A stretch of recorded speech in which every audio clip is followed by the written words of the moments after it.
Hi friends, welcome to our channel Classroom Teaching. இன்றைக்கி நம்ம என்ன பார்க்க போகிறோம்னு பார்த்தீங்கன்னா ஒரு சூப்பரான ஒரு கொஸ்டின் தான் பார்க்க போகிறோம். கொஸ்டின் என்னென்னு பாருங்கள். ஒரு கல்லூரியில் 1/3 மாணவர்களும் 1/2 மாணவிகளும் சமூக சேவை செய்வதற்காக பங்கேற்றனர். அதாவது சமூக சேவை செய்கிறதுக்காக 1/3 மாணவர்களில் 1/3 பேரும் மாணவிகளில் 2/1 பேரும் பங்கேற்றனர்.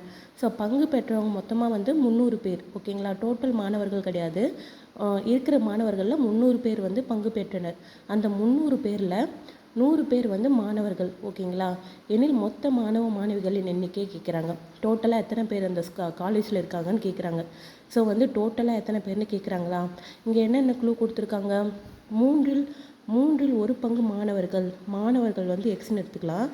1/3 மாணவர்கள். ஓகேங்களா, இது மாணவர்கள். ஸோ இந்த மாணவர்களும் 2/1 மாணவிகள். 2/1 மாணவிகள் ஒய். ஓகேங்களா, இவங்க மட்டும் சமூக சேவையில் பங்கேற்கிறாங்க. ஓகேங்களா, டோட்டலாக பங்கேற்றவங்க எத்தனை பேர் பார்த்தீங்கன்னா, ரெண்டும் சேர்ந்து எத்தனை பேர்னு பார்த்தீங்கன்னா 300 பேர். ஓகேங்களா, இப்படின்னு கொடுத்துருக்காங்களா. ஸோ இந்த 300 பேரில் 100 பேர் மாணவர்கள்னு கொடுத்துட்டாங்க. அதாவது மாணவர்கள் இது தானே 100 பேர். ஸோ 1/3x இது எத்தனை பேர்னா இது 100 பேராம். ஸோ இது 100னா நம்ம டோட்டலாக எத்தனை மாணவர்கள் கண்டுபிடிச்சிடலாமா. இந்த 3 இந்த சைடு போச்சுன்னா என்ன ஆகும், 300 ஆகிடுமா. ஸோ டோட்டலாக 300 பேர்னு காலேஜில் மொத்தம் 300 மாணவர்கள் இருக்காங்க. ஓகேங்களா, எத்தனை மாணவர்கள் இருக்காங்க காலேஜில் 300 மாணவர்கள் இருக்காங்கன்னு கண்டுபிடிச்சிட்டோம். இப்போது இது மட்டும் 100 அப்படின்னு கொடுத்துருக்காங்களா. இதுக்கு பங்கேற்றவங்க மட்டும் 100ன்னு கொடுத்துருக்காங்க. 1/3x 100.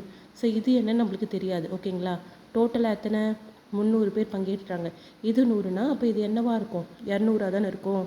ஸோ 1/2 ஆஃப் ஒய், அதாவது பங்கேற்றவங்க மொத்தம் எத்தனை பேர், 200 பேர். ஓகேங்களா, அதாவது பங்கேற்றவர்கள் 200 பேர். அதாவது 1/2 ஆஃப் ஒய் ஈக்குவல் டு என்ன, 200. ஸோ இதை வச்சு ஒய் எத்தனை கண்டுபிடிக்கலாமா. இந்த 2 அந்த சைடு போச்சுன்னா என்ன ஆகும், 4, அதாவது 400 ஆகிடும். ஸோ மாணவிகள் எத்தனை, 400 பேர்.